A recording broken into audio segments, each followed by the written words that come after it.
எந்த ஒரு கட்சியுமே மக்களிடம் நிதி வாங்கித்தான் ஒரு பொது நிறுவனமா செயல்பட முடியும். எந்த ஒரு கட்சியுமே அந்த நிதி அப்படிங்கறத மக்களிடம் இருந்து வாங்கித்தான் செயல்பட முடியும். இதுதான் ஒரு நார்மலா ஒரு கட்சி செயல்படணும்னா அதுதான் திமுக இருந்து அதிமுக இருந்து அந்த கட்சிகள் வளர்ற காலகட்டத்தில இருந்து இதுதான் நடைமுறை. யாரும் ஒரு பெரிய செல்வந்தர் அவர்கிட்ட இருக்க காசை கொடுத்து ஒரு கட்சியை கட்ட முடியாது, கட்டமைக்கவே முடியாது. இப்ப விஜய் அவர்களே நினைச்சாலும் அவரோட காசை வச்சு நானே கட்சியை கட்டணும்னா முடியாது. மக்களுடைய உதவி இல்லாம உங்களால கட்சியை நடத்தவே முடியாது. விஜய் அவர்களும் தொண்டுனா வாங்கித்தான் தீரணும். இப்ப என்ன உங்க கட்சியில தொண்டே இல்லையா? அக்கௌண்டே கிடையாதா?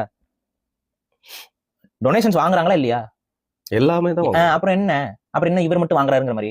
உங்களோட அவருக்கு அதிகமா நிதி வருதுன்னா நீ ஒழுங்கா அரசியல் பண்ணல நடத்தும். வேற என்ன? மக்கள் அவரை நம்பி காசு கொடுக்குறாங்க அப்படின்னா உன்னை நம்பலன்னு நடத்தும். என்ன ஏன் நம்பலன்னு மக்கள் கேளுங்க. ஏன் சீமானுக்கு மட்டும் எல்லா மக்களும் நிதி கொடுக்குறாங்க?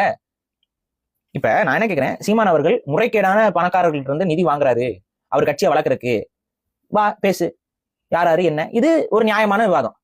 பாருங்க, இவர் இவங்க தப்பானவங்க கிட்ட இவர் அசோசியேட் ஆகிறாரு, இவர் அங்க இருந்து காசு வாங்குறாங்கன்னா இது அது நீ அரசியல் ரீதியாக குற்றம் கற்பிக்க, அது வேற, அது அரசியல் விமர்சனம். நிதியை வாங்கக்கூடாதுன்னா எப்படி வாங்காம இப்ப செயல்படுவீங்க?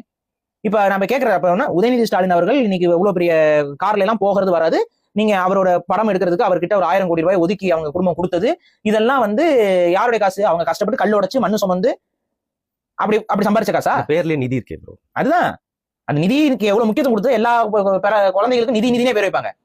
குடும்பத்துக்கே நிதினு பேர் வச்சுட்டு இருக்காங்கன்னா அவங்களுக்கு நிதி எவ்வளவு முக்கியமா இருக்குன்னு பாருங்க. எந்த கட்சி இப்படி இல்ல? மக்கள் காசு வாங்காத எல்லா கட்சியும் காங்கிரஸ்ல தொடங்கி, சரி காங்கிரஸ் விடுதலை போராட்டத்துக்கு யார்கிட்ட காசு வந்துச்சு? யார்கிட்ட வந்துச்சு? மக்கள்கிட்ட தானுங்க. அவன் உண்டியல் கொடுக்கலையா? அவங்க தெரியாதுங்க. இப்பதான் அப்புறம் என்ன இதை ஒரு விமர்சனமா? இது தெரியாதுங்க. அது புரியுது, அவங்களுக்கு தெரியல.